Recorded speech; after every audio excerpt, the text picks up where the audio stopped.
Eu queria trazer uma contribuição nesta noite, meditarmos em relação como que foi a experiência da Igreja Apostólica naqueles primeiros anos, imaginarmos as dificuldades para o progresso, para o crescimento daquela igreja, imaginarmos então que para romanos, para gentios, era extremamente difícil entender o cristianismo, como fosse uma feita à parte dos judeus que estavam sempre em discussões religiosas, e a dificuldade, então, de que eles já tinham com os judeus, havia todo um preconceito contra os judeus, e de fato houve várias revoltas e assim por diante, e agora surgindo esse grupo que cada vez mais crescia em várias localidades,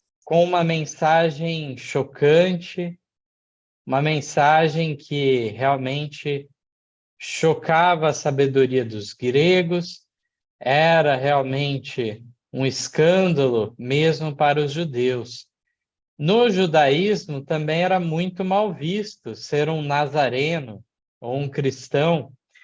Em Atos 28, nós vemos a experiência de quando Paulo chega em Roma e ele então entra em contato com alguns judeus daquela cidade. E aqui nos fala a reação destes.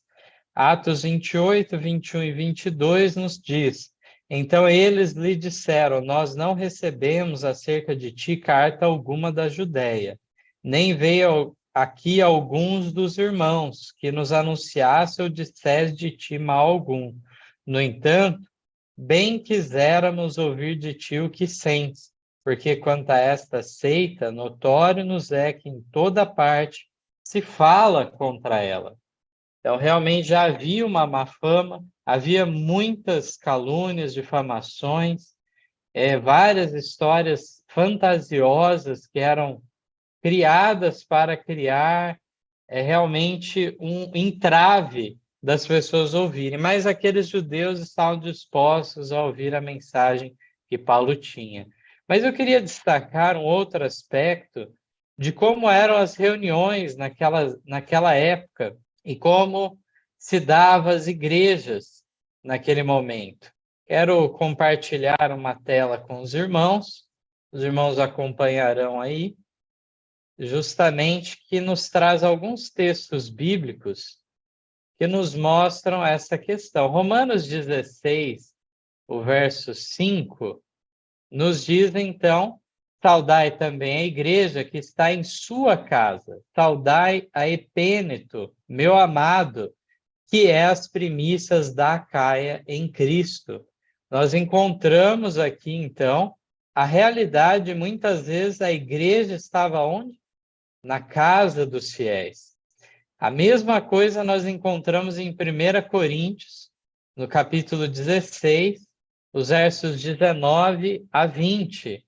As igrejas da Ásia vos saúdam. Saúdam-vos afetuosamente no Senhor Áquila e Priscila, com a igreja que está em sua casa. Todos os irmãos os saúdam, saudai-vos uns aos outros com o ósculo santo. Então, realmente, nós encontramos aqui mais uma vez a realidade daquele casal missionário, Priscila e Áquila. Também tinham a mesma profissão de Paulo, fabricantes de tendas, e que não dedicavam tempo integral para a causa de Deus, mas procuravam auxiliar ao máximo a igreja. Foram eles que levaram Apolo ao conhecimento da igreja cristã, ele que tinha apenas o batismo de João Batista inicialmente. E aqui nos diz que na casa de Priscila e Áquila estava o quê? Uma igreja.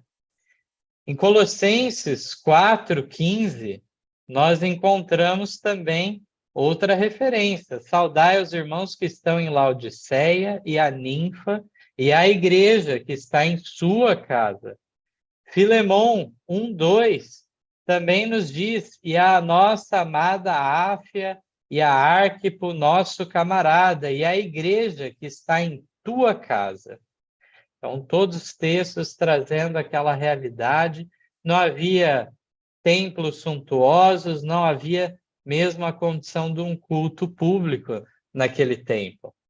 Nós temos aí as dificuldades de perseguição e também de falta de meios para, muitas vezes, estabelecer um edifício à parte como uma casa de culto. Também não eram apegados a um edifício, as quatro paredes, para então servirem a Deus, seguindo a recomendação realmente de Cristo para com a mulher samaritana, que nos falou que de uma adoração que não seria no templo, não seria numa localização específica, haveria essa comunhão com Deus.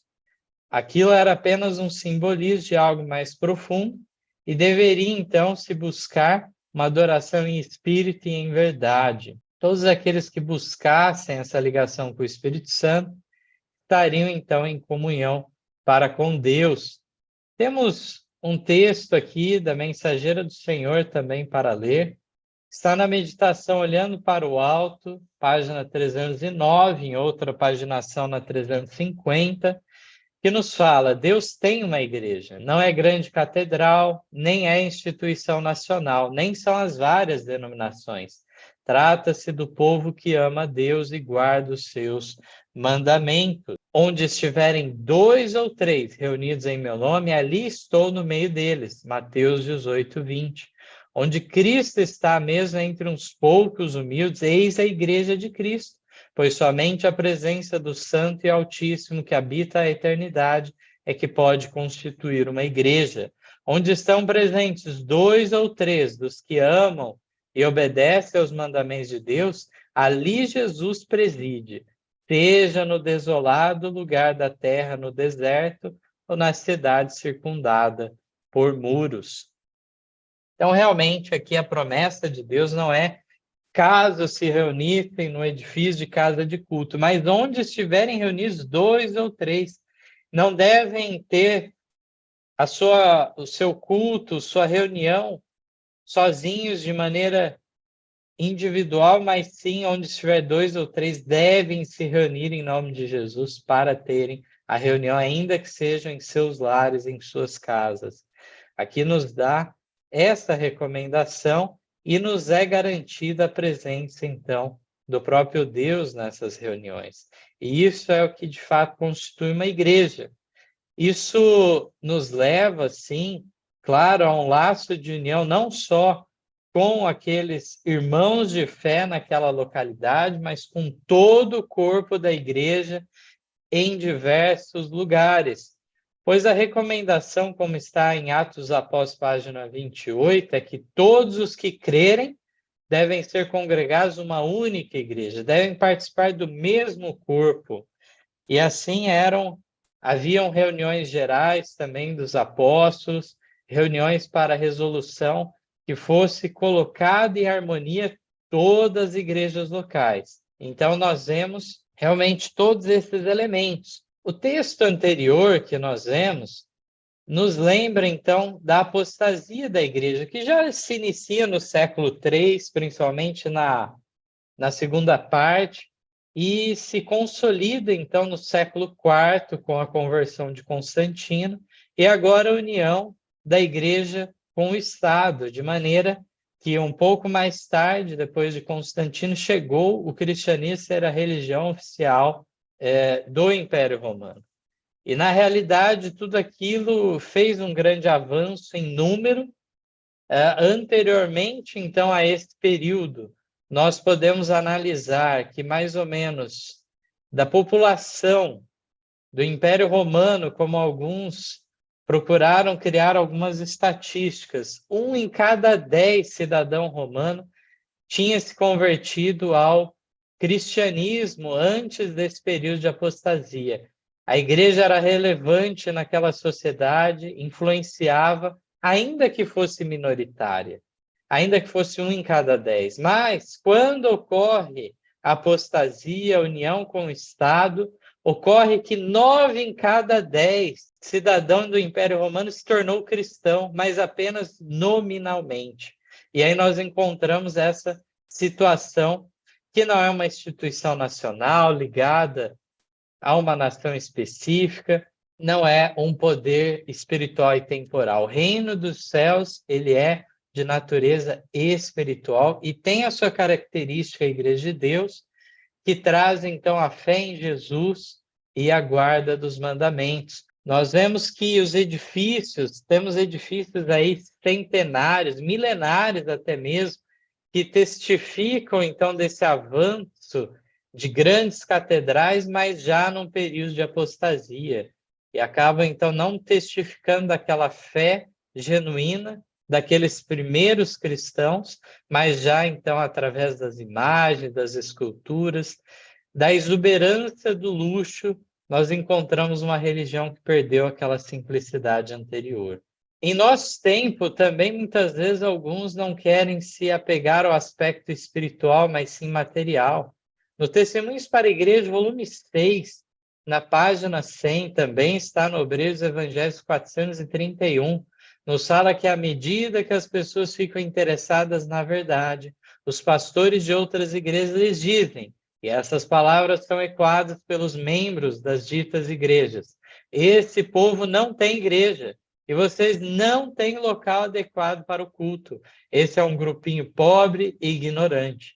Em breve, os pastores irão embora e o interesse há de desaparecer. E o passo final será vocês abandonarem essas novas ideias que receberam.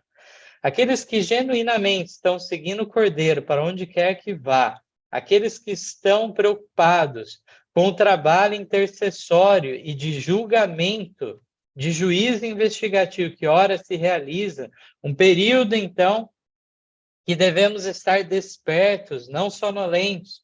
Nós encontramos aqui a necessidade de não cairmos em tais tipos de argumentos que são trazidos pelas igrejas caídas para, então, colocar dúvidas nas pessoas, como essa falta de locais adequados para o culto fosse algo decisivo para ser contra a verdade de Deus. No Desejar de Todas as Nações, na 459, também nós encontramos que aqueles aos quais é pregada a mensagem da verdade, raras vezes perguntam se ela é verdadeira, mas sim, por quem ela é defendida? Multidões a avaliam pelo número dos que a aceitam, e faz-se ainda a pergunta: creu qualquer dos homens eruditos ou dos guias religiosos? Os homens não são hoje em dia mais favoráveis à verdadeira piedade do que nos dias de Cristo. Acham-se com o mesmo intento em busca dos bens terrestres, com negligência das riquezas eternas. E atentem para esse trecho em destaque. Não é um argumento contra a verdade que grande número de pessoas não estejam dispostas a aceitá-la, ou que ela não seja recebida pelos grandes do mundo ou mesmo pelos guias religiosos. É lamentável esse cenário. A mensagem propagada é apresentada a muitos, mas poucos tomam a decisão ao lado dela de maneira corajosa, ávida, em levar adiante a mensagem. Muitas vezes se usa esse argumento e multidões avaliam se algo é verdade ou não pelo número dos que aceitam. Nada mais enganoso do que essa métrica. Nós encontramos, então, que isso não é um argumento, sejam através de sábios, mestres, guias religiosos aceitando, seja pela quantidade geral, esse não é um argumento que possa ser contra ou a favor da verdade, não é este o ponto, então. Por fim, queria deixar aqui ainda Mensagem aos Jovens 354, 2 linhas que nos falam: umas após outras se têm erguido as diferentes denominações e, abandonando a simplicidade, perderam em grande medida seu primitivo poder. Possamos, independente do crescimento, do avanço, das possibilidades que se apresentem para nós, devemos, então, através desse progresso, não abandonar a simplicidade, porque através disso, muitas igrejas anteriores perderam que seu primitivo poder confiaram no braço da carne e deixaram, então, o trabalho do Espírito Santo ir à frente, os métodos de Cristo serem colocados, então, para o avançamento da causa de Deus. Possamos refletir em relação a tudo isso, estarmos preparados para as dificuldades dos últimos dias, estar entre o pequeno número que resiste à supremacia de Satanás. Esse é o meu desejo de oração. Amém.